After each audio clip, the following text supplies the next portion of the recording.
नमस्कार, हमारे खास कार्यक्रम हेल्थ गुरु में आप सभी का बहुत बहुत स्वागत है। मैं हूं आपके साथ ज्योति सिंह। महिलाओं में सर्वाइकल कैंसर और ब्रेस्ट कैंसर आज तेजी से बढ़ रहा है। महिलाओं की असमय मृत्यु का दूसरा सबसे बड़ा कारण है सर्वाइकल कैंसर। सर्वाइकल कैंसर का पता इसके विकसित होने से पहले चल सकता है, लेकिन जागरूकता के अभाव के कारण महिलाएं इसे नजरअंदाज कर देती हैं। वहीं स्तन कैंसर होने का पता भी पहले या फिर दूसरे स्टेज में ही चल जाता है। इसका भी इलाज सही समय पर हो जाता है, लेकिन इसके लिए भी जरूरी है कि हर किसी को इस बारे में सही जानकारी हो, सचेत हो। और आज हम अपने इस कार्यक्रम में दोनों ही बीमारियों से जुड़े लक्षण, कारण और बचाव के बारे में चर्चा करेंगे, लेकिन उसके पहले देख लीजिए ये रिपोर्ट। पूरी दुनिया में 10 में से 1 महिला सर्वाइकल कैंसर जैसी खतरनाक बीमारी की शिकार है। भारत में जागरूकता और इलाज की कमी की वजह से ये बीमारी जानलेवा साबित हो रही है। इसे बच्चेदानी, गर्भाशय या फिर यूट्राइन सर्विक्स कैंसर भी कहा जाता है। Cervical cancer human papilloma virus यानी HPV के कारण होता है। पैप स्मीयर टेस्ट के जरिए इसे समय रहते पकड़ा जा सकता है। सर्वाइकल कैंसर के कुछ खास रिस्क फैक्टर हैं, जैसे HPV इन्फेक्शन, स्मोकिंग, बार बार होने वाली प्रेगनेंसी, एक से ज्यादा लोगों से यौन संबंध और परिवार में सर्वाइकल कैंसर की हिस्ट्री। सर्वाइकल कैंसर के मुख्य लक्षणों में से कुछ इस तरह हैं, जैसे असामान्य रक्तस्राव, व्हाइट डिस्चार्ज, पेट के निचले हिस्से में दर्द, यूरिन की समस्या, भूख कम लगना, वजन कम होना, थकान महसूस करना, एनीमिया और बोन फ्रैक्चर। HPV के बढ़ते संक्रमण को देखते हुए इसे 11 से 15 साल की लड़कियों में भी HPV वैक्सीन जरूरी बताई गई है। पैप स्मीयर जांच से पहले VSI स्क्रीनिंग भी जरूरी है। HPV 3 चरणों में होने वाला वैक्सीनेशन है। वहीं महिलाओं में स्तन कैंसर भी एक तेजी से बढ़ती हुई और गंभीर समस्या है। ब्रेस्ट में गांठ और समय के साथ इसका आकार बढ़ना, ब्रेस्ट का असामान्य तरीके से बढ़ना, बगल में सूजन आना, निपल का लाल पड़ना या उनसे खून आना ब्रेस्ट कैंसर के लक्षण हैं। स्तनों में पड़ने वाली गांठ को मेमोग्राफी के जरिए पता किया जा सकता है। अगर आपके स्तन में कोई उभार या असामान्य मोटाई लगे तो तुरंत अपने डॉक्टर से संपर्क करें। Bureau report IBC 24। इस बीमारी से जुड़ी कोई जानकारी या कोई समस्या का समाधान अगर आप चाहते हैं तो आप हमें कॉल कर लीजिए। हमारा नंबर है 400877। अगर आप रायपुर से बाहर के दर्शक हैं तो रायपुर का कोड लगा लीजिए 0771। और इस वक्त हमारे साथ चर्चा करने के लिए स्टूडियो में मौजूद हैं अपोलो BSR हॉस्पिटल भिलाई के वरिष्ठ कैंसर स्पेशलिस्ट डॉक्टर अनंत केकरे। डॉक्टर अनंत, बहुत बहुत स्वागत है आपका। धन्यवाद। और सभी दर्शकों को मेरा नमस्कार, जोहार। डॉक्टर साहब, ये जो दोनों बीमारी हमने अभी अपने रिपोर्ट में भी दिखाई, जिस पर आज हम चर्चा करेंगे, इन दोनों बीमारी पर विस्तार से हम चर्चा करें। उसके लिहाज से जागरूकता कितनी जरूरी है किसी भी बीमारी के प्रति, चाहे वो छोटी बीमारी हो या कोई बड़ी बीमारी आगे चलकर रूप ले ले। शुरुआती तो उसका पहला स्टेज बहुत महत्वपूर्ण होता है। हाँ जी, आपने सही कहा कि ये जो बीमारियां हैं, कैंसर पहले तो एक भयावह बीमारी लगती है सबको। अगर किसी को कहा जाए कि कैंसर है तो 50% तो वहीं वो घबरा के खत्म हो जाता है। पर ये कैंसर को बहुत जल्दी डिटेक्ट किया जा सकता है। खासकर ये जो बच्चेदानी कैंसर है, ब्रेस्ट के कैंसर हैं, इनको बहुत आसानी से अर्ली स्टेज में पकड़ा भी जा सकता है। और खासकर बच्चेदानी को कैंसर से प्रिवेंशन भी किया जा सकता है, इससे बचाव भी किया जा सकता है। क्योंकि जो बच्चेदानी के कैंसर हैं उनके होने के कारण है, एक तो अर्ली मैरिजेस जो अभी भी गांव में होते हैं, और 70% हमारी पॉपुलेशन गांव में ही है। तो जो अर्ली मैरिजेस होते हैं, जल्दी संबंध होता है पति के साथ, लंबे समय तक संबंध रहता है। और सफाई ना रखना एक और कारण है, जिसमें ह्यूमन पैपिलोमा वायरस 16 और 18 जो होते हैं उनका इन्फेक्शन होना। और ये पाया गया है कि जो सर्वाइकल कैंसर वाले जो मरीज हैं उसमें 85 से 87% लोगों में ये ह्यूमन पैपिलोमा वायरस होते हैं। तो ये मेनली इम्प्लीकेटेड रहते हैं सर्वाइकल कैंसर्स में।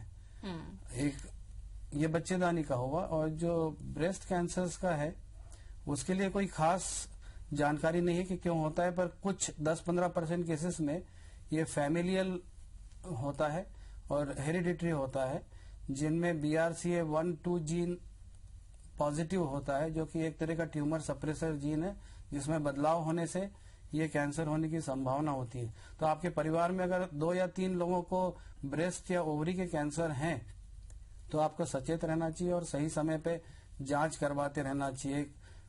30 साल की उम्र के बाद रेगुलर जांच करवाते रहना चाहिए। बिल्कुल। डॉक्टर साहब, जैसा आपने अभी भी कहा कि 70% आज भी हमारी आबादी गांव या गांव से लगी हुई ही है। ऐसे में गांव या ऐसे इलाकों में रहने वाली महिलाएं, पहली बात तो ये कि वो अपनी तकलीफ सबसे इतना ज्यादा बोलती रही हैं और बताती भी तब हैं जब वो बहुत खतरनाक स्टेज पर पहुंच जाती है।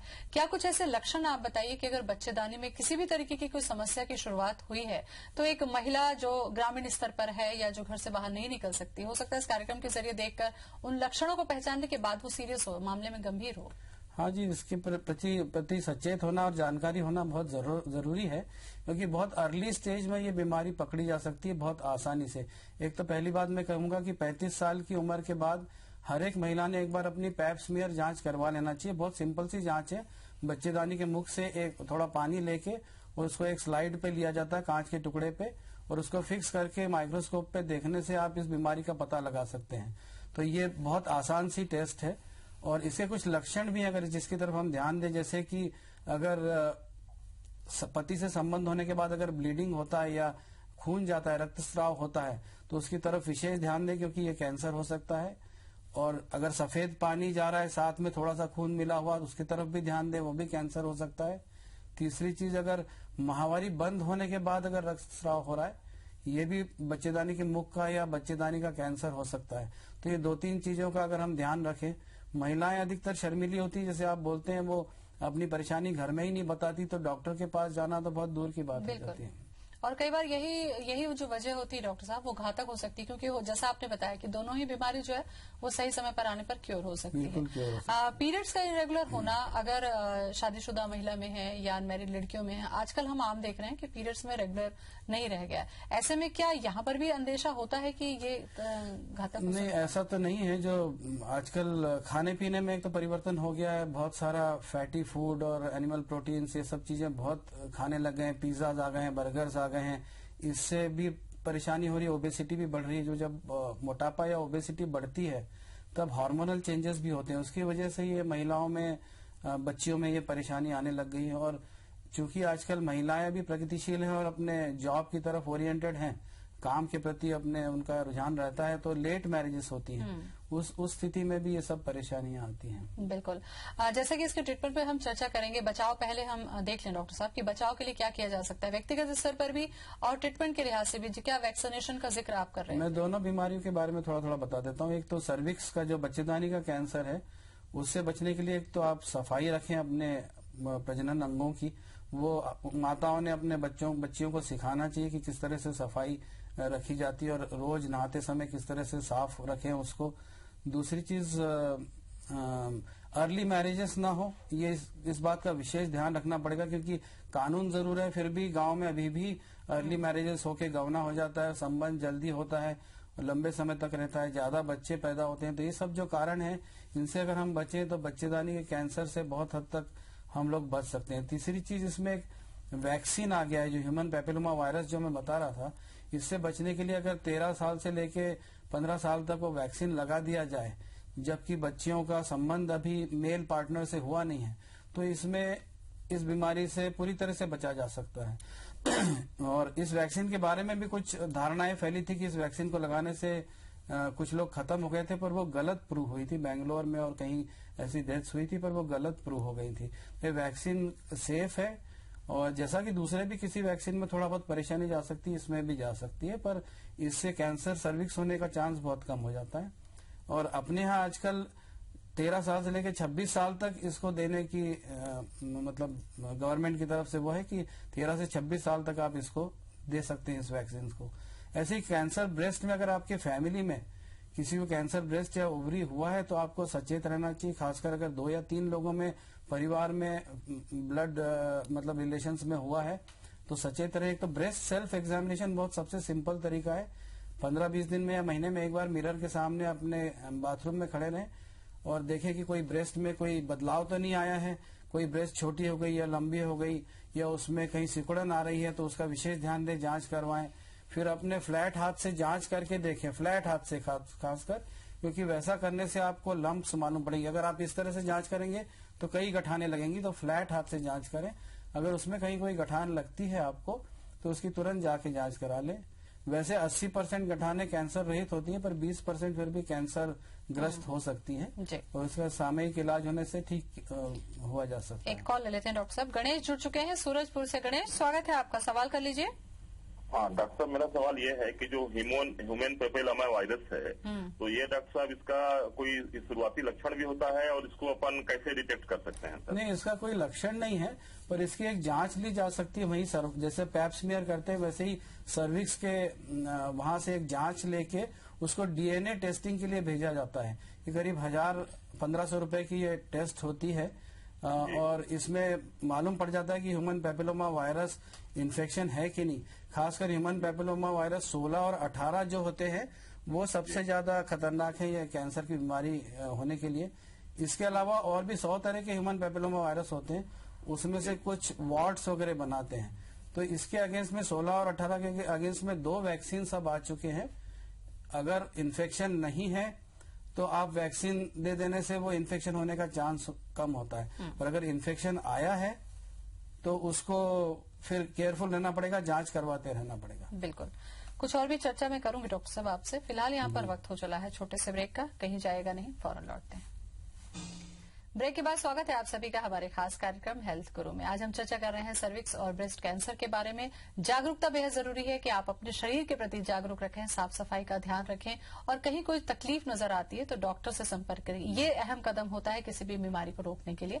चर्चा हम कर रहे हैं डॉक्टर अनंत केकरे से। डॉक्टर साहब, जैसा ब्रेक पर जाने से पहले हमने चर्चा की थी जांच को लेकर, क्या ये जो जांच है इसको करा के हम कितने समय के लिए निश्चिंत हो सकते हैं कि फिलहाल हमें ये बीमारी नहीं है या इन्फेक्शन नहीं है, और अगर है तो अगला स्टेप क्या? अगर जांच में कुछ नहीं आता है तो आप 1-2 साल बाद अपनी जांच फिर से करवा सकते हैं। पर अगर आपको हाई रिस्क पेशेंट है या ह्यूमन पेपिलोमा वायरस पॉजिटिव आता है सर्विक्स के लिए, या पैप स्मीयर में कुछ डिस्प्लेजिया वगैरह आता है, तो ज्यादा फ्रीक्वेंसी में 6-6 महीने में जांच करवाते रहना चाहिए। ब्रेस्ट में अगर आपको कोई लंप है जिसमें कुछ नहीं आता है, तो भी अगर लंप पड़ा हुआ है तो उसकी जांच आपको कम से कम 6 महीने साल भर में एक बार करवा लेना चाहिए। उसके अलावा लंप नहीं रहने पे भी अगर आपको हाई रिस्क है तो मैमोग्राफी एक जांच होती है जिसमें ब्रेस्ट के एक्सरे लिए जाते हैं दोनों, और उसमें बहुत ही अर्ली स्टेज में आप ब्रेस्ट कैंसर को डिटेक्ट कर सकते हैं। अगर वहां कुछ शंका लगती है उसमें एक्सरे में, तो वहां से सुई से जांच भी ली जा सकती है मैमोग्राफी गाइडेड, और उससे बहुत अर्ली स्टेज में ब्रेस्ट कैंसर डिटेक्ट होता है और ब्रेस्ट को बचाया भी जा सकता है, जिसको ब्रेस्ट कंजर्वेटिव सर्जरी बोलते हैं। खाली वो गठान वाला एरिया निकाल के बाद में रेडिएशन वगैरह देने से वो ब्रेस्ट वैसी इंटैक्ट रहती है। और क्योंकि महिलाओं में स्तन का निकाल देना भी एक बहुत साइकोलॉजिकल ट्रॉमा होता है, एक आपके चोट लगती है एक तरीके की, स्तन निकाल दिया गया, तो स्तन को बचाया भी जा सकता है अगर अर्ली स्टेज में डिटेक्ट होता है। दीपक जुड़ चुके हैं सूरजपुर से। दीपक, सवाल कर लीजिए। हाँ सर, मम्मी को थायराइड हो गया है। जी, थायराइड का कैंसर है? थायराइड का कैंसर है क्या? थायराइड है सर। नहीं, थायराइड खाली अगर मतलब गॉइटर है, थायराइड की सूजन है खाली, कि हाइपोथायराइडिज्म है कि हाइपरथायराइडिज्म है, ये बताना पड़ेगा आपको, क्योंकि क्या चीज है, बिनाइन है कि कैंसरस है, कैंसर वाला है। बिल्कुल। डॉक्टर साहब, जैसा कि हम चर्चा कर रहे थे, जैसा इन्होंने भी किया कि अब इनको ये पता है कि थायराइड है, लेकिन थायराइड में क्या है ये कई बार नहीं पता होता और फिर हम घर में बैठे हुए इंतजार करते रह जाते हैं केवल मेडिसिन से। तो एक मरीज के लिहाज से भी बीमारी को जानना समझना कितना जरूरी है ताकि वो इस पर कदम कदम पर अपनी निगरानी नहीं, इसमें जानना जरूरी भी है, और आजकल इंटरनेट नेट पे और सब पे बहुत इन्फॉर्मेशन अवेलेबल है। पर मैं एक सलाह दूंगा कि नेट पे इन्फॉर्मेशन देख के अपनी धारणाएं ना बनाए, क्योंकि वो हाफ बेक्ड नॉलेज होता है। और हमारे पास भी ऐसे कई मरीज आते हैं जो बोले नेट में तो ऐसा लिखा है, नेट में तो वैसा लिखा है, जबकि असल में बहुत सारी चीजें देखना पड़ती है कि मरीज को बीमारी कौन सी है, कौन सी स्टेज में है, उसके साथ में क्या क्या और परेशानियां है, डायबिटीज है क्या, हाइपरटेंशन है क्या, हार्ट डिसीज है क्या, और क्या कोमॉर्बिडिटीज है, तो उसके हिसाब से इलाज अलग अलग होते हैं। अगर आप सोचें कि जो नेट पे दिया है वही सही है तो फिर परेशानी भी हो जाती है।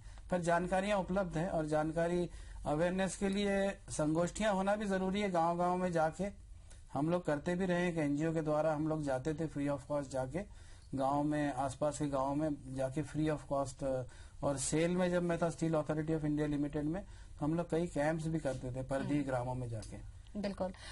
ट्रीटमेंट वाले पार्ट पर थोड़ा सा हम चर्चा करें डॉक्टर साहब। अगर हम ब्रेस्ट कैंसर के ट्रीटमेंट की बात करते हैं, शुरुआती स्टेज में अगर पता चलता है तो कितना ये क्योरेबल है और क्या स्टेज होता है ट्रीटमेंट का? ये पूरी तरह से क्यूरेबल है। आप मतलब बीमारी को पूरी तरह से हटाया जा सकता है अगर अर्ली स्टेज में है और फेवरेबल स्टेज में है, मतलब वो हायर ग्रेड में नहीं। कई बार छोटी गठाने भी बहुत हाई ग्रेड वाली हो सकती है और स्प्रेड हो सकती हैं सारे शरीर में, तो खाली साइज से नहीं पता पड़ता। फिर भी अगर साइज छोटा है और उस समय आप उसको ऑपरेट कर दें, उस समय अगर हाई ग्रेड आता है तो साथ में कीमोथेरेपी दे दें जो कि सारे शरीर में जहां भी फैला हो उसको खत्म करती है, साथ में लोकल रेडिएशन दे दें, तो ये बीमारी को पूरी तरह से क्योर किया जा सकता है। पर इसमें एक चीज और होती है इन बीमारियों में कि ये 10 साल 15 साल बाद भी दोबारा उभर सकती हैं। तो रेगुलर जांच करवाते रहना बहुत जरूरी है, क्योंकि बाद में 10 साल 15 साल बाद उभरने के बाद फिर से इलाज से फिर ठीक किया जा सकता है। ऐसे मेरे कई मरीज पता है जिनको दोबारा उभरने के बाद फिर इलाज होने के बाद ठीक हो जाती हैं। दूसरे स्तन का भी ध्यान रखना पड़ता है, क्योंकि एक स्तन में कैंसर हुआ है तो दूसरे स्तन में होने की संभावना जनरल पॉपुलेशन से ज्यादा रहती है। तो उसका अगर आप ध्यान देंगे ब्रेस्ट सेल्फ एग्जामिनेशन, तो वहां भी अगर डिटेक्ट होता है उसका इलाज होने के बाद फिर कई साल तक ठीक रहते हैं। तो सही समय पे इलाज होने और से नजर बना के रखनी पड़ेगी इसमें। नजर बना के। अलका जुड़ चुकी हैं अकोला महाराष्ट्र से। अलका, स्वागत है, सवाल पूछ लीजिए। जी बोलें। हेलो, हाँ बोलिए। नमस्ते सर। जी नमस्ते हा जी। मॅम नमस्ते. नमस्ते. मी 50 वर्षाची आहे. हाँ बोला।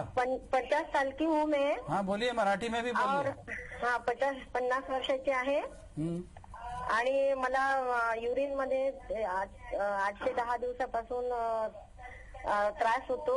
युरिन केल्यानंतर जलन होते बर्निंग होतं. आणि आणि बसून उभं राहिल्यानंतर मला बसू नाही वाटत पटकन हे करायला, टॉयलेट करायला. हम्म. हा. तुम्हाला युरिनरी ट्रॅक इन्फेक्शन पण असू शकतं, कारण लेडीज मध्ये खूप कॉमन आहे युरिनरी ट्रॅक इन्फेक्शन. कारण जो युरेथ्रा असतो खूप स्मॉल असतो आणि त्याच्यातनं इन्फेक्शन आत जायची शक्यता खूप असते. तो अगर इन्फेक्शन होता है वहां पे यूरिनरी ट्रैक में, तो आप यूरिन की सिंपल सी जांच करवा लें कि उसमें पस सेल्स हैं क्या, उसमें प्रोटीन्स जा रहे हैं क्या, उसमें रेड मतलब आरबीसीज या जिसको बोलते हैं ब्लड जा रहा है क्या, ये सब देखा जा सकता है यूरिन में. और एक कल्चर सेंसिटिविटी करवा लें यूरिन की, जिससे आपको ये पता लगेगा कि यूरिन में इन्फेक्शन तो नहीं है. दूसरा, एक गायनेकोलॉजिस्ट के पास जाके आप अपनी गायनिक चेकअप जरूर करवा लें. आपकी उम्र कितनी है? 50 ना? 50 साल उम्र है ना, तो एक बार गायनेकोलॉजिस्ट से चेकअप भी करवा लें, क्योंकि कहीं ऐसा तो नहीं बच्चेदानी के पास कोई परेशानी हो जिसकी वजह से आपको यूरिनरी ट्रैक्ट में भी प्रॉब्लम जा रहा है. सतीश जुड़ चुके हैं अगले कॉलर बलौदा बाजार से. सतीश, स्वागत है आपका, सवाल पूछिए. ये मेरी मिसेज है चैतन्य सिरमौर. हाँ. उनको 6 महीने मैंने करीब 1 साल पहले. जी. हाँ बोलिए. हाँ, उनके स्तन में हल्का हल्का सा गांठ हुआ था. हाँ. तो डॉक्टर वाजपेयी को दिखाए थे यहाँ पे, डॉक्टर बलौदा बाजार में डॉक्टर निर्मला वाजपेयी को. ठीक है, ठीक है. तो उन्होंने रायपुर रिफर किया था डॉक्टर रुपेला के पास मेमोग्राफी के लिए. जी तो मेमोग्राफी कराए हैं तो उसमें कुछ गांठ निकला. जी. क्या ट्रीटमेंट बोला? 4-5 गांठ निकला. उसके बाद उसका ब्लड वो जांच करवाया सुई से. जी. तो सुई से वो नॉर्मल निकला, सुई से जांच करवाया, खून निकलवा के वहां से. जी. तो अगला सावधानी क्या है हम लोग के लिए? आपको ये जो किसी एक स्पेशलिस्ट डॉक्टर को बीच बीच में दिखाते रहना चाहिए, 3 महीने में या 6 महीने में. वैसे वो मोस्ट लाइकली जो आप बता रहे हैं वो या तो फाइब्रोएडिनोमाज होंगे या फाइब्रोसिस्टिक डिसीज बोलते हैं या फाइब्रोएडिनोसिस. ये 3 चीजों में से कोई होगा जो कैंसरस नहीं होता. जैसे कि मैंने पहले भी कहा था 80% गठाने कैंसरस नहीं होती हैं. तो पर आपको फिर भी जांच करवाते रहना चाहिए, क्योंकि किसी एक गठान में अगर कोई परेशानी आगे जाके उभरे तो वो मालूम पड़ सके. तो जो डॉक्टर कोई एक चुन लें, जो कोई कैंसर स्पेशलिस्ट, उनसे 3 महीने में 6 महीने में एक बार जाके जांच करवाएं. साल भर बाद एक बार मेमोग्राफी रिपीट कर लें.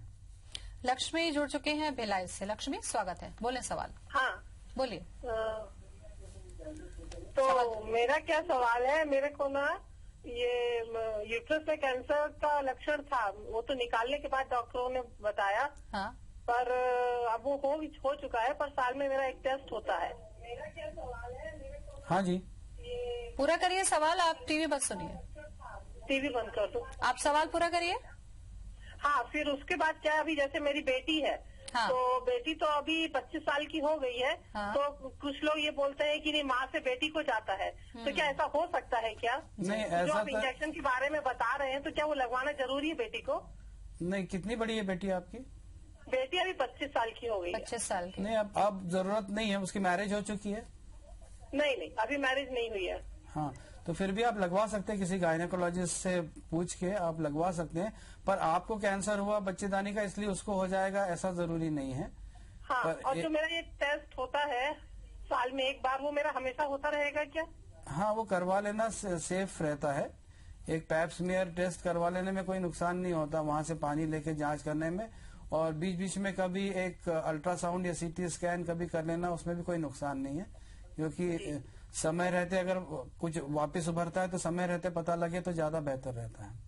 बिल्कुल। डॉक्टर साहब, एक टेस्ट का जिक्र जैसा कि अभी एक कॉलर ने भी किया था, मेमोग्राफी जो टेस्ट है, इसके लिए भी लोगों में जागरूकता नहीं है। ज्यादातर महिला सोचती हैं कि पता नहीं कैसा होगा, क्या पेनफुल होगा। तो इसके बारे में आप थोड़ा सा बताइए कि क्या एक रेगुलर रूटीन में भी इसको एज के बाद कराया जा सकता है? कराया जा सकता है। एक्चुअली आपने बिल्कुल सही कहा कि मेमोग्राफी एक सिंपल जैसे एक्सरे लिया जाता है छाती का या किसी जगह का, उसी तरह का लो एनर्जी एक्सरे से दोनों स्तन का एक्सरे लिया जाता है 2 एंगल से।